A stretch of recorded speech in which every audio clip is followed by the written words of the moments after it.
Hoje nós vamos fechar, com a permissão de Deus, o livro de Romanos, capítulo 16, por gentileza. Deixa eu colocar o celular aqui na frente, que é para eu não perder a hora. Amém? Capítulo 16 de Romanos.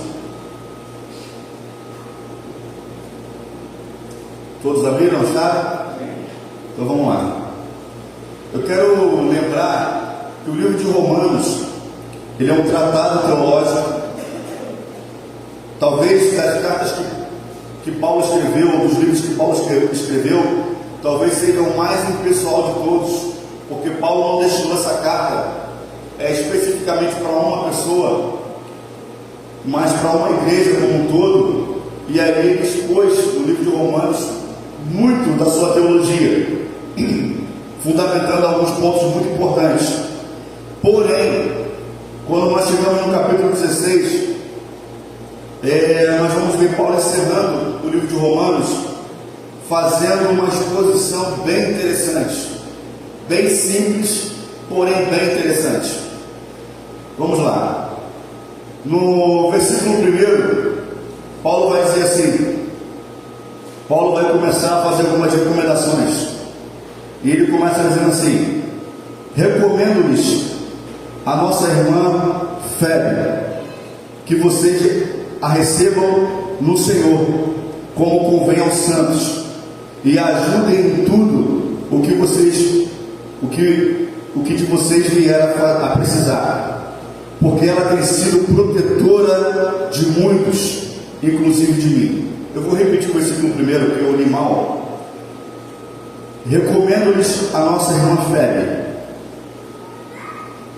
que está servindo na igreja de Cencreia, para que vocês a recebam no Senhor, como convém aos santos, e ajudem em tudo o que de vocês vier a precisar, porque ela tem sido protetora de muitos, inclusive de mim.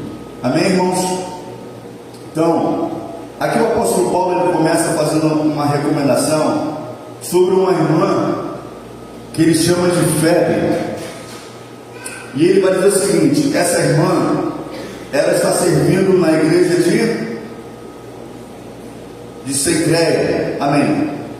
E aí, irmãos, eu tentei mais ou menos fazer uma pesquisa rápida sobre esse texto, para poder tentar entender o contexto dele, e aí eu aprendi algumas coisas bem interessantes que eu quero compartilhar com os irmãos, tá? Primeiro de tudo lembrar da igreja de Corinto. A igreja de Corinto era uma igreja, primeiro eu vou falar da cidade de Corinto. A cidade de Corinto era uma cidade portuária, uma cidade gentílica. Essa cidade, ela recebia muitas pessoas no seu dia a dia, porque as pessoas, quando chegavam de embarcação, passavam por Corinto. Então ali havia um tráfego, uma movimentação de pessoas que chegavam o tempo todo e saíam através da cidade de Corinto. E aí, em função disso, era uma cidade comercial, porque transitavam muitos irmãos, muitas pessoas, melhor dizendo, e havia como é que eu posso dizer, havia uma fluência cultural muito grande, porque existiam pessoas de vários lugares que passavam por ali e que eram de lugares diferentes, que tinham culturas diferentes. Então era uma cidade muito interessante, porque era uma cidade onde havia uma comercialização muito forte, mas também havia uma movimentação cultural muito interessante, em função de pessoas que vinham de lugares diferentes e passavam por aquele lugar. Amém? Então era uma cidade gentílica, ou seja, era uma cidade composta, na sua maioria pelo menos, de pessoas não de origem judaica. Amém? E aí, por que eu estou falando de Corinto? Porque Corinto, como sendo uma cidade portuária, ela tinha 2 portos. Um desses portos era Cencreia. Que é exatamente isso que o apóstolo Paulo está expondo aqui logo no início. Ele está dizendo: recomendo-lhe a nossa irmã Febe, que está servindo na igreja de Cencreia é um dos 2 portos de Corinto, irmãos. E Febe, pelo que tudo indica no texto, Febe era uma diaconisa. Febe era uma irmã que servia a igreja de Cencreia, era uma diaconisa do Senhor. E aqui eu acho interessante a gente enfatizar, porque como eu falei, esse último capítulo de Romanos ele é muito interessante. Por quê? Porque aqui Paulo vai começar a demonstrar ou a expor um lado orgânico da igreja naquele tempo. Como eu falei, a carta de Romanos, ou o livro de Romanos, é um tratado teológico. Paulo não dá muita ênfase a questões pessoais. Só que quando nós chegamos no capítulo 16, Paulo vai apresentar uma igreja orgânica, uma igreja composta de pessoas, uma igreja que ele começa a dar nome a pessoas, uma igreja que ele começa a expor a movimentação e relacionamento, uma rede de relacionamento de irmãos. Isso é raro.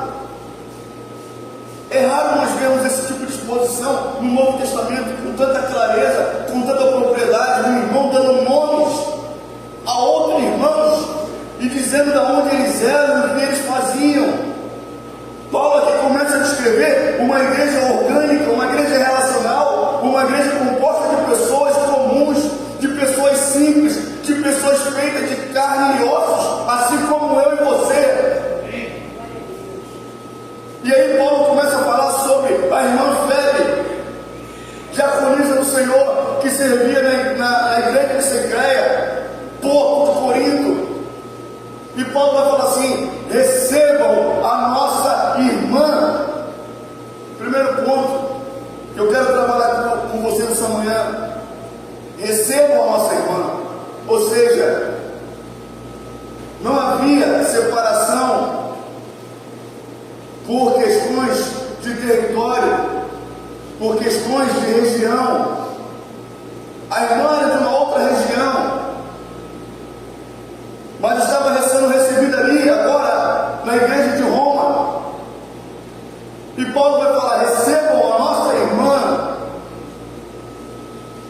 Irmãos, isso faz a gente pensar, no mínimo, abrir os nossos olhos e a nossa compreensão para nos relacionarmos e recebermos irmãos de outras igrejas, de outras congregações, de denominações diferentes.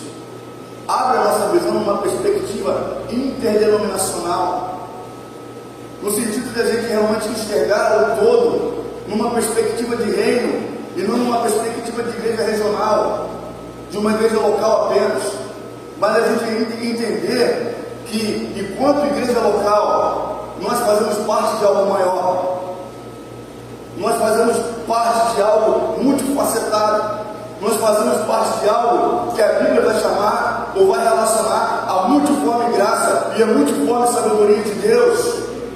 Ou seja, nós precisamos abrir a nossa compreensão das várias expressões do corpo de Cristo. Amém, irmãos? E eu quero já começar esse momento aqui dando um exemplo. Eu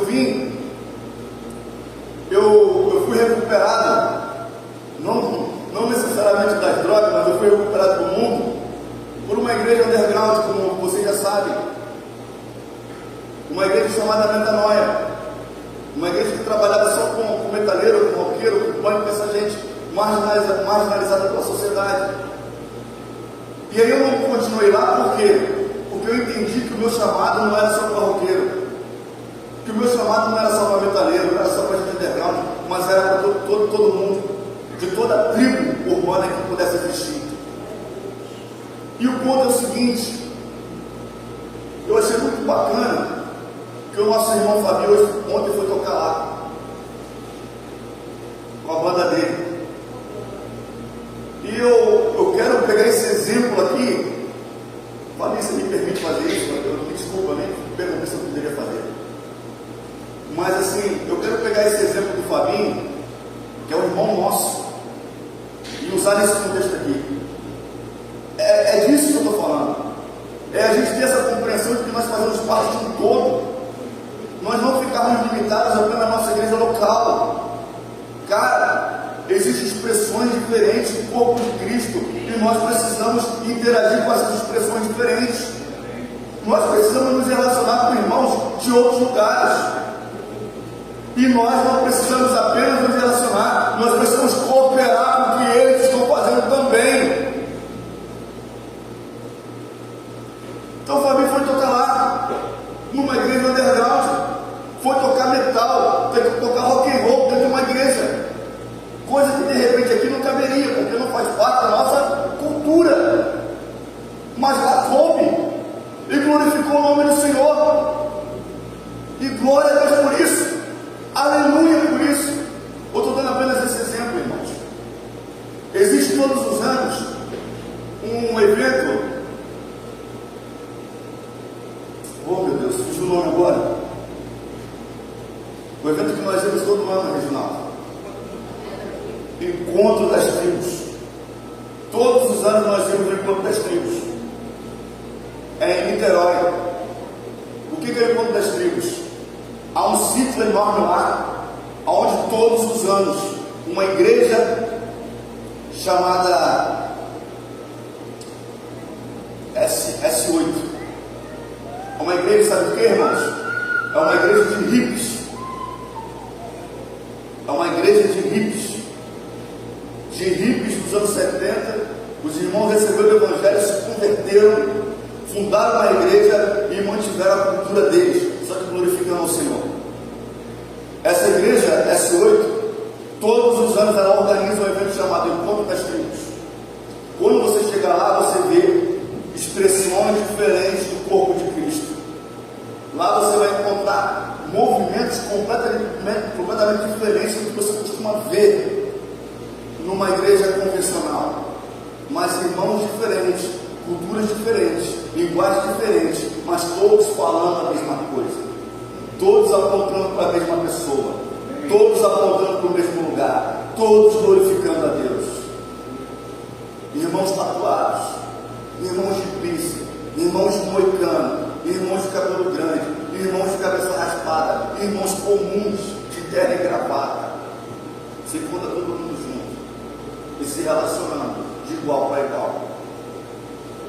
O que eu estou querendo dizer com isso aqui? Eu estou falando para poder gente ir para lá? Não é isso que eu estou falando. Eu estou falando que nós precisamos abrir a nossa compreensão, que nós fazemos parte de uma realidade muito maior, e essa realidade é uma expressão do reino de Deus, e isso compreende a multiforme graça, compreende expressões diferentes do corpo de Cristo, e nós precisamos estar com o nosso coração aberto para nos relacionar com essas pessoas, com esses irmãos, e cooperar com o que eles estão fazendo. É isso que Paulo está evidenciando aqui no capítulo 16 de Romanos. Paulo está falando: recebam a nossa irmã Febe, diaconisa da igreja de Cencreia, agora recebam em Roma a nossa irmã. Amém, irmãos? Dito isso, o que eu quero enfatizar aqui também: há irmãos e irmãs que Deus vai usar como pontes. Há irmãos e irmãs que Deus usa como pontes para outras pessoas avançarem no reino e chegarem mais longe. Eu costumo identificar esses irmãos e irmãs como aquilo que eu aprendi lá atrás, como fator Barnabé. Fator Barnabé. O que é o fator Barnabé? É o princípio que nos mostra que ao longo da história Deus sempre levantou homens como Barnabé para poder introduzir pessoas em contextos específicos. Essas pessoas, de alguma forma, elas carregam uma expressão da paternidade de Deus. Elas têm uma propriedade espiritual, uma capacidade de acolher pessoas. São hospitaleiros, são pessoas que têm uma facilidade de receber pessoas não apenas em sua própria casa, mas na sua própria vida. Acolhem, abraçam, amam, cuidam e direcionam. Barnabé, fator Barnabé, é isso que Barnabé foi na vida de Saulo? Ele introduziu Saulo no contexto apostólico. Saulo, no primeiro momento, ele foi rejeitado pelos apóstolos, ele foi rejeitado pela igreja do primeiro século. Isso nós ouvimos pouco dizer, mas é um fato. Paulo, ele foi rejeitado. Paulo, ele só se tornou quem ele foi quando ele encontrou um camarada chamado Barnabé, homem de Deus. Barnabé foi atrás de Saulo, abraçou Saulo, ele acolheu Saulo, ele amou Saulo, ele discipulou Saulo, ele orientou Saulo, e no momento certo, junto com Saulo, ele foi enviado. E Saulo, cara, depois, se não me engano, da primeira viagem missionária, da segunda, agora não me recordo, Saulo agora vira Paulo. E aí, Paulo, a partir desse momento, mano, dispensa apresentações. Saulo, ele tem que apresentar, mas quando nós falamos de Paulo, Paulo dispensa apresentações. Mas o que nós precisamos lembrar é que esse Paulo só foi quem ele foi porque existiu um Barnabé na vida dele. E se eu fosse falar de mim, quantos Barnabés passaram pela minha vida? Quantos caras passaram pela minha vida que cuidaram de mim, que me acolheram, que me abraçaram? Eu vou voltar essa pergunta agora para você. Quantos Barnabés você teve na sua vida? Esse Barnabé não necessariamente seja um homem, pode ser uma mulher, representando a paternidade de Deus, o amor de Deus, o acolhimento de Deus na sua vida. Mas eu tenho certeza, no nome do Senhor Jesus, que Deus em algum momento introduziu na sua vida pessoas que foram um ponte de Deus para te introduzir em contextos, em lugares específicos e diferentes. Amém, irmãos?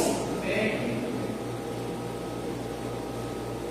Avançando no texto, Paulo vai dizer: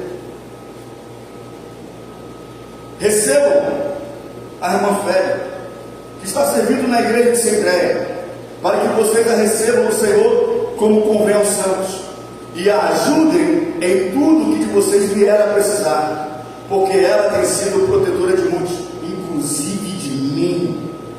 Cara, você ia dizer, eu nunca diria na minha vida que um homem como Paulo, em algum momento ele foi sustentado, suportado, auxiliado, influenciado por uma mulher chamada Fé, diaconisa da igreja de Cencreia. Você diria isso? Talvez a gente pensasse assim: não, Paulo foi suportado pelos apóstolos. Não, cara, Paulo foi suportado por uma diaconisa, a qual ele muito amava e a qual ele demonstrava grande estima e gratidão. Percebe? Então, assim, o que eu estou querendo dizer com isso? Estou querendo dizer que vocês aqui, cada um de vocês, pode ser que Deus queira usar vocês como um fator Barnabé na vida de um irmão, na vida de uma irmã. E talvez você pense assim: pô, mas quem sou eu? Eu sou pequeno demais, ninguém me conhece, eu sou quase insignificante na igreja ou no reino, pelo menos é assim que eu me sinto. Mas eu quero te dizer, no nome de Jesus, cara, Deus pode usar você para poder influenciar pessoas que se tornarão grandes, poderosas em Deus e muito conhecidas no reino de Deus. Agora, quer saber o que é interessante? Quando você conhece uma pessoa grande no reino, quando você conhece uma pessoa de influência no reino, quando você conhece uma pessoa poderosa no reino, a pergunta que você deve fazer: quem discipulou esse cara? Quem mentoreou essa pessoa? Quem me ensinou as bases dos fundamentos do Evangelho? Porque se essa pessoa é grande, imagina o mentor dela. Se essa pessoa é poderosa, imagina a mentora dela. Ah, mas ela não é conhecida. Não é conhecida minha e sua, mas é conhecida no inferno. E é conhecida no reino de Deus.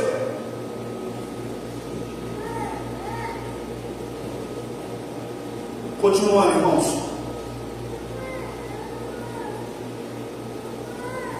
Versículo 3, Paulo vai dar a sequência dizendo: saúdem Priscila e Áquila, meus cooperadores em Cristo Jesus, os quais, pela minha vida, arriscaram a sua própria cabeça, e isto lhes agradeço não somente somente eu, mas também todas as igrejas dos gentios. Eu vou repetir, irmãos. Eu vou repetir porque isso é brutal. Olha o que o texto está dizendo: saúdem Priscila e Áquila, meus cooperadores em Cristo Jesus, os quais pela minha vida arriscaram a sua própria cabeça, e isso lhes agradeço, não somente eu, mas também todas as igrejas dos gentios. Irmãos, eu não vou ler aqui, porque não me cabe, mas se eu não me engano, a história de Priscila e Áquila se encontra em Atos dos Apóstolos, no capítulo, eu acho que no capítulo 18. Deixa eu ver aqui, só conferir. Capítulo 18. Então, queridos, se vocês quiserem lembrar quem foi Priscila e Áquila, ou até mesmo conhecer melhor a história, leiam o capítulo 18 de Atos. Vamos lá. Priscila e Áquila foram um casal, eles eram um casal. Áquila, se não me engano, ele era judeu, e Priscila, se eu lembro bem, acho que ela era romana, mas ela era gentia, ou gentia. E aí, pessoal, Priscila e Áquila, eles eram colaboradores de Paulo, no reino. E esse mesmo casal, eles tinham uma igreja na sua própria casa, uma igreja caseira como essa que nós fazemos parte hoje, nesses dias. Havia uma igreja caseira na casa deles, aonde eles igrejavam, aonde eles apacentavam, aonde eles mentoreavam, aonde eles cuidavam. É isso, mãe? Você acha? Amém, irmãos? E aí, esse mesmo casal, Priscila e Áquila, eles foram colaboradores de Paulo, porque eles acolheram Paulo. Eles influenciaram Paulo. Eles influenciaram o ministério de Paulo. Eles deram suporte ao ministério de Paulo. Esse mesmo casal, Áquila, tinha como profissão ser fabricante de tendas. Paulo também era fabricante de tendas. Então, quando eles se conheceram, não sei de onde partiu a ideia, mas eles pensaram: vamos montar um negócio, vamos abrir uma fábrica de tendas. E Paulo, junto com esse casal, produziram tendas, abriram um negócio para poder manter o seu ministério. Por isso que Paulo, algumas vezes, vai dizer com tanta propriedade, com tanta audácia, com tanta veemência, ele vai dizer: olha, eu não me fiz pesado aos irmãos, mas antes me aprove o Senhor poder trabalhar e sustentar a mim mesmo. Como é que isso foi possível? Porque Paulo tinha um S no peito? Ele era um super-herói? Ele era melhor do que os outros apóstolos? Não, mas porque Paulo tinha de fato um vício. Ele tinha uma profissão e ele conheceu e se associou com irmãos que tinham a mesma visão, a mesma perspectiva, as mesmas prioridades, os mesmos valores que ele. E aí, ambos, de um lado Priscila e Áquila, do outro lado Paulo, se associaram e firmaram o negócio. Negócio esse que trouxe sustento para Paulo, trouxe sustento para Priscila e Áquila. Para eles enriquecerem? Não, para financiarem a obra de Deus. Eram missionários que trabalhavam para poder custear a obra do Evangelho, a pregação do Evangelho. Irmãos, segunda coisa que eu quero enfatizar aqui: se associem com pessoas que tenham as mesmas prioridades e os mesmos valores que os seus. Não perca tempo em se relacionar com pessoas que estão caminhando na direção contrária, a menos que seja para você exercer influência e trazer essa pessoa para a direção correta. Caso contrário, se não for para isso, a sua amizade, o seu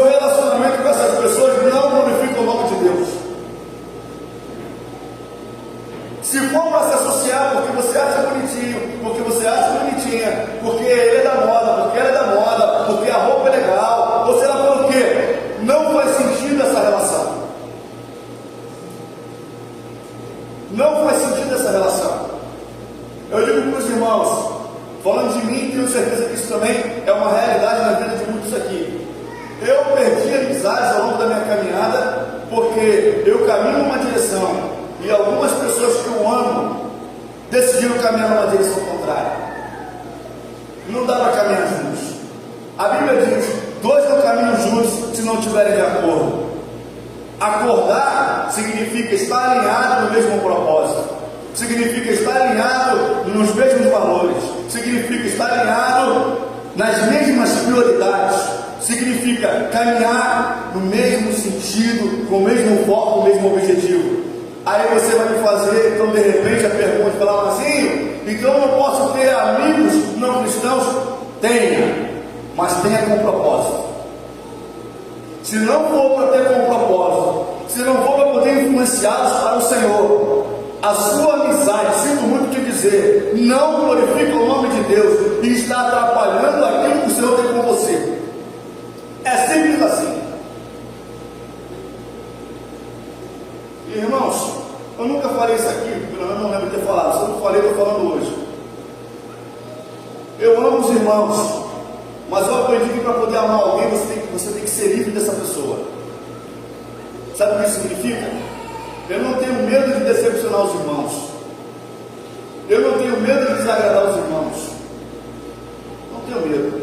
Então, se eu estou falando uma coisa que de repente você ficar chateado comigo, eu gostaria que você não ficasse, irmãos. Mas se você ficar, eu sinto muito. Sinto muito.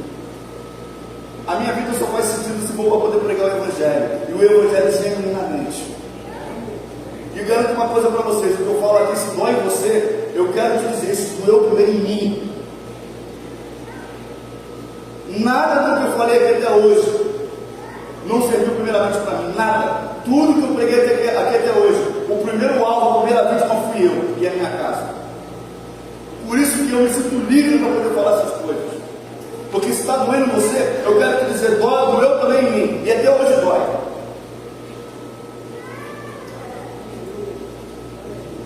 Continuando, irmãos.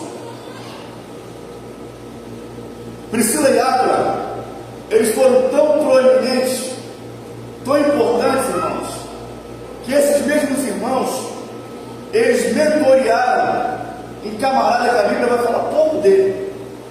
Mas um camarada, irmãos, que eu tenho uma admiração profunda por ele. Profunda. Esse camarada se chamava Apolo. Foi um pregador brutal do primeiro século. Eu acredito que Apolo tenha sido o pregador mais poderoso da igreja do primeiro século, pelas poucas informações que a Bíblia nos dá. Só que Apolo, ele era um judeu de Alexandria. Em Alexandria havia, na época, a maior universidade da época. Apolo era um homem letrado, era um cara culto, inteligentíssimo, com uma oratória extremamente poderosa. Quem disse que Deus não usa pessoas poderosas na palavra? Quem disse que Deus não quer usar pessoas de oratória? Quem disse? Agora tem uma coisa: não podemos nos apoiar em técnicas humanas. Não podemos nos apoiar em capacidades humanas. E é por isso que quando Priscila e Áquila pega Apolo, vai mentorear, cara, você é um homem de Deus, você é poderoso na pregação, você é eloquente, mas deixa eu te falar aqui uma parada, está te faltando uma coisa. O que está me faltando, Priscila? O que está me faltando, Áquila? Está te faltando o dínamo, está te faltando o Espírito Santo de Deus, cara. Está te faltando impor as mãos sobre as pessoas e elas receberem o batismo do Espírito Santo. Está faltando você pregar e Deus te dá o coração das pessoas. Está te faltando fluir os dons do Espírito. Está te faltando a capacidade que vem do alto, que empodera a igreja para poder avançar e combater o inferno e saquear almas das mãos de Satanás. E esse mesmo Áquila e Priscila fazem isso na vida de Apolo. Apolo, cara, tu é poderoso, tu é um cara fascinante, mas deixa eu te falar uma coisa: você com toda essa oratória, você com toda essa eloquência, você com todo esse conhecimento, não é suficiente. Você precisa do Espírito Santo. E eles vão mentorear Apolo. E eles vão suportar Paulo. Gente, quando eu falo de suportar, eu estou falando de oferecer suporte, oferecer auxílio, oferecer paz. Em outras palavras, liderar Paulo, mentorear Paulo, apacentar Paulo. Foi isso que Priscila e Áquila fizeram na vida de Apolo. E a partir daí, irmãos, eu tenho certeza do Senhor, eu tenho convicção no meu espírito, que Apolo mudou. Tanto que nós vamos ver mais à frente alguns momentos falando de lugares que Apolo foi, que Apolo passou pregando, doutrinando, ensinando, propagando, difundindo o Evangelho. Amém? Mas se não fosse Priscila e Áquila, ele seria apenas um orador eloquente. Eloquência não salva almas. Eloquência não transforma vidas. Oratória não manifesta o reino de Deus. Pode ser bonito e agradável ouvir alguém com oratória, mas isso não é suficiente. Porém, isso não quer dizer que Deus não possa falar alguém com oratória. Isso não quer dizer que Deus não possa falar alguém com eloquência. Isso não quer dizer que nós não tenhamos que estudar e nos capacitar para poder transmitir a palavra de Deus com uma comunicação limpa e perspicaz. Amém? Avançando. Eu vou adiantar aqui, irmãos. Falei que a mensagem vai ser curta e tem que ser curta. Vamos lá. Os quais pela minha vida se arriscaram a sua própria cabeça, e com isso nos agradeço, não somente eu, mas também todas as igrejas dos gentios. E saúde igualmente a igreja que se reúne na casa deles. Saúdem meu querido Epêneto, primeiro fruto na fé, em Cristo, na província da Ásia. Saúdem Epêneto, meu primeiro fruto na fé, ou primeiro fruto na fé. E algumas traduções vão dizer, as primícias da Acaia. Queridos, o apóstolo Paulo, ele era um camarada tão interessante, que ele chamava as pessoas pelo nome. Ele não via pessoas como número. Ele não via pessoas a partir do que elas tinham a oferecer, tanto em termos de dinheiro, como em termos de trabalho, de serviço. Ele, quando olhava para alguém, ele não via dom, ele não via talento, ele via pessoa. E aí, por exemplo, quando chega um músico na nossa igreja, principalmente, vou dar esse exemplo, a gente muitas vezes não quer saber quem é a pessoa, como ela está, de onde veio, como ela se encontra. Eu falo nós, gente, falando de nós de maneira geral, tá? Eu vi isso acontecer em vários lugares. E aí, porque a pessoa toca bem, ou porque a pessoa tem uma boa palavra, ou porque a pessoa tem um outro talento, a gente vai lá e coloca a pessoa para ministrar. A gente não cuida, a gente não mentoria, não apacenta, não discipula, não gasta tempo com a pessoa, mas quer saber botar a pessoa para funcionar, como se fosse uma peça numa grande engrenagem. Isso é um equívoco, isso é um erro brutal. Paulo não era assim. Paulo, quando ele conhecia alguém, ele conhecia a pessoa. E ponto. Por isso, Paulo, ele lembrava dos irmãos por nome. Ele mencionava os irmãos por nome. Porque Paulo valorizava o ser humano por trás da habilidade.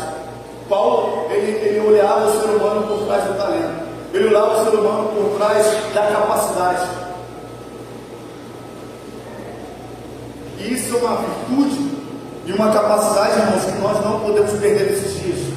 Pelo contrário, nós precisamos resgatar isso. Olhar para as pessoas e ver a pessoa, e ver o ser humano. O que ela tem a oferecer em termos de qualidade, em termos de dons, em termos de talento, em termos de virtudes, isso é um outro papo, uma outra conversa. Mas o primeiro ponto é a pessoa, é o ser humano. Continuando, irmãos.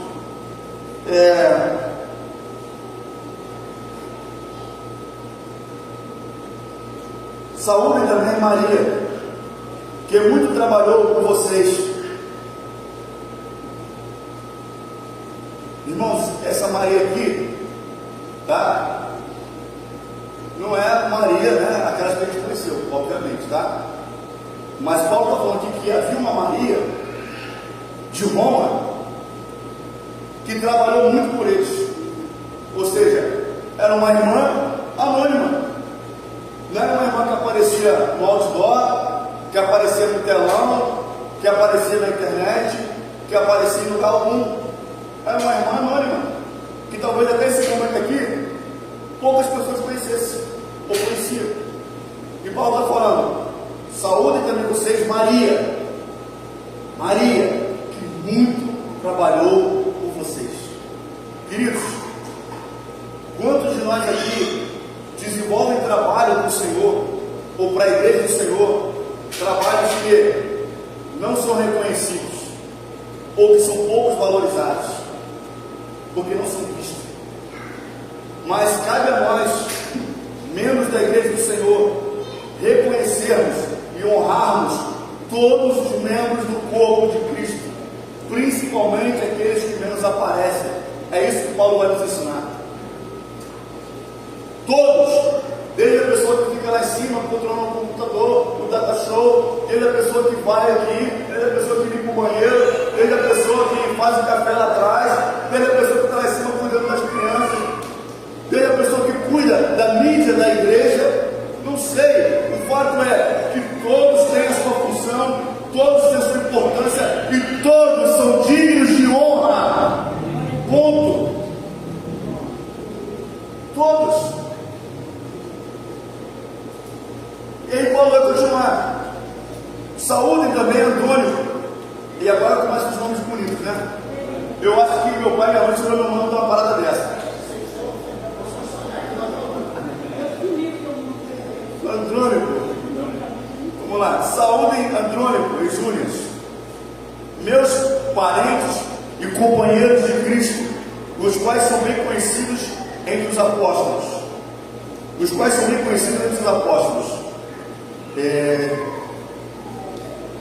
Calma aí, pessoal. E estavam em Cristo antes de mim. Queridos, vamos lá. Primeira coisa.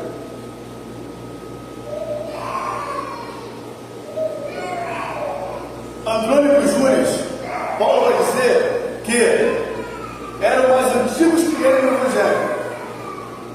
Ou seja, eram irmãos muito mais experientes que Paulo na caminhada cristã, no Evangelho. Se Paulo não cita, irmãos, se Paulo não cita esses irmãos aqui, nós nunca teríamos ficado sabendo da sua existência. Então, assim, novamente eu quero enfatizar, irmãos, são dias em que o Senhor está levantando pessoas comuns. São dias em que o Senhor está levantando irmãos e irmãs anônimos.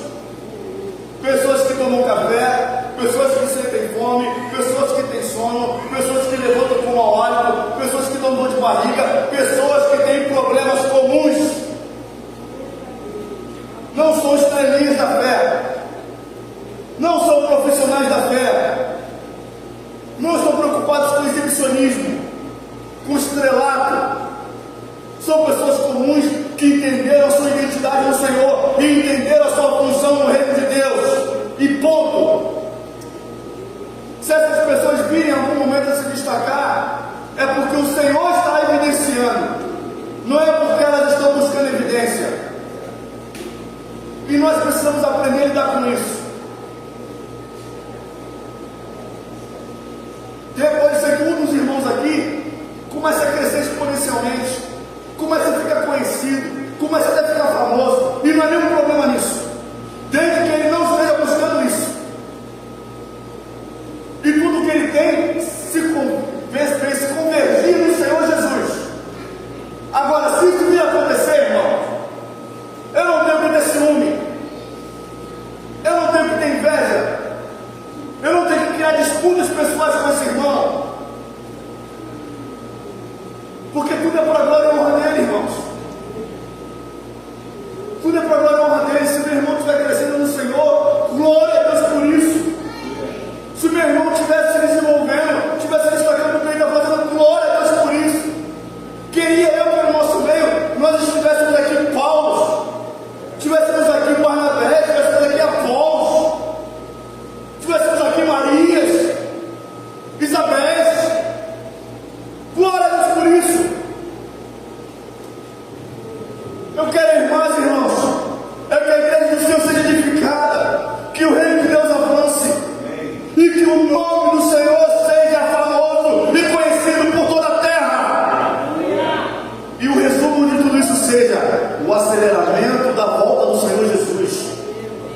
Mas irmão, você não fica com ciúme se o irmão mas o irmão é mais novo que você, mas o irmão tem menos tempo de caminhada que você.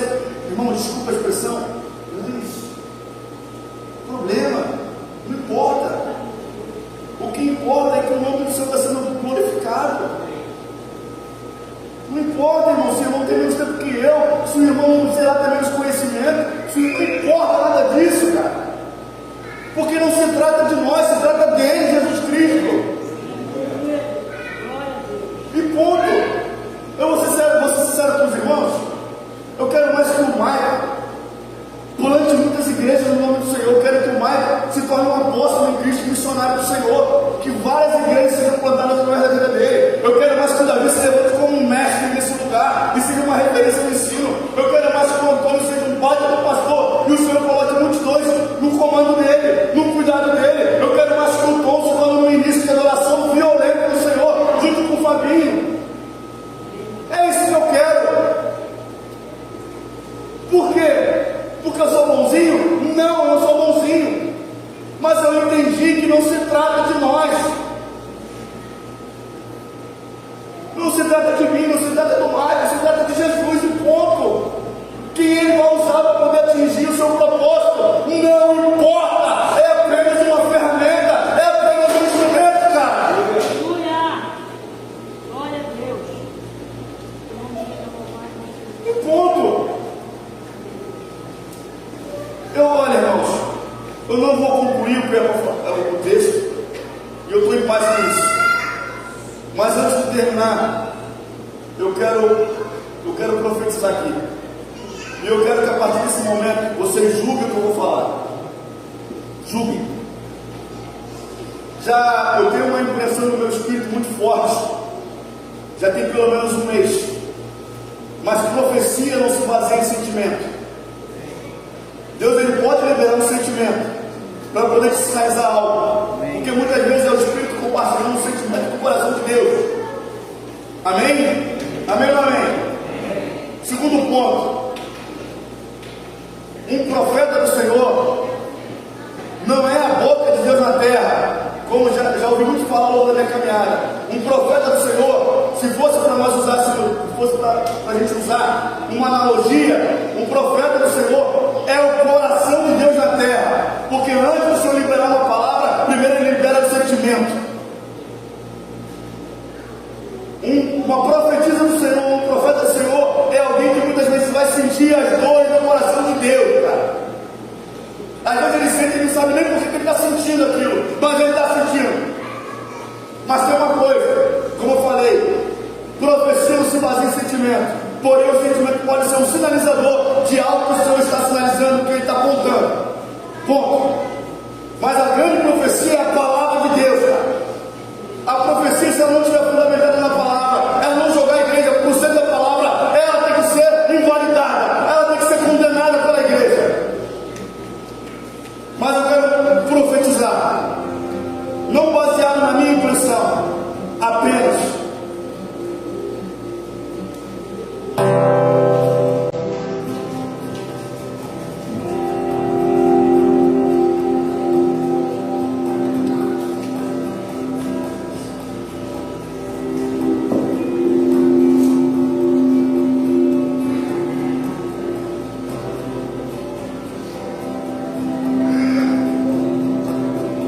Abram comigo em Romanos, capítulo 10.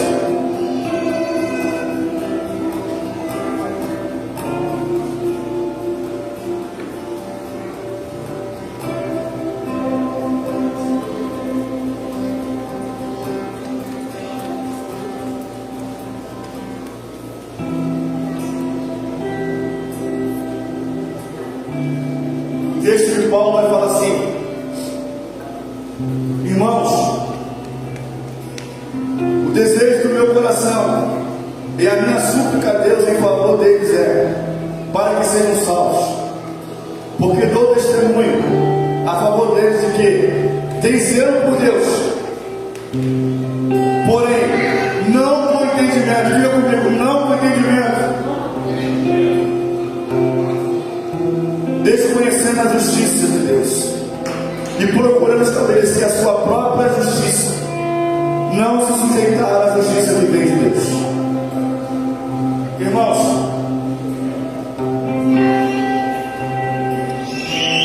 abra comigo agora em Levítico para terminar. Agora é de verdade. Levítico capítulo 6. Peraí, deixa eu me certificar.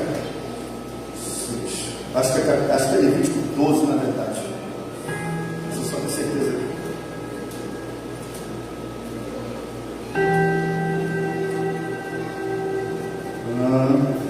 Não, é 6:12. É 6:12, perdão, gente. Levítico capítulo 6, versículo 12. Levítico 6:12. Diz assim: o fogo sempre ficará aceso sobre o altar. O Davi falou com Levi, né? Agora um pouco sobre selo. Ele acabou falando sobre lenha. Achei muito interessante a fala do Davi. O fogo sempre ficará aceso sobre o altar. Não deve ser apagado. Não deve ser apagado. O sacerdote acenderá a lenha no altar a cada manhã, e sobre ele porá em ordem o holocausto, e sobre ele queimará a gordura das ofertas pacíficas, e o fogo queimará continuamente sobre o altar, e não deve ser apagado. Irmãos, eu quero dizer o seguinte: eu acredito piamente, eu peço que vocês julguem o que eu vou falar. Eu acredito piamente que o Senhor, Ele tem separado uma medida maior para essa igreja, uma medida maior de revelação, uma medida maior de poder do Espírito, uma medida maior de autoridade do Espírito, uma medida maior de tamanho de igreja, quantitativo de pessoas. Acredito numa medida maior de território, de jurisdição espiritual e profética. Só que existe um porém. O porém é o seguinte: Paulo fala assim, Provérbios capítulo 2 vai falar assim: não é bom que haja zelo sem entendimento.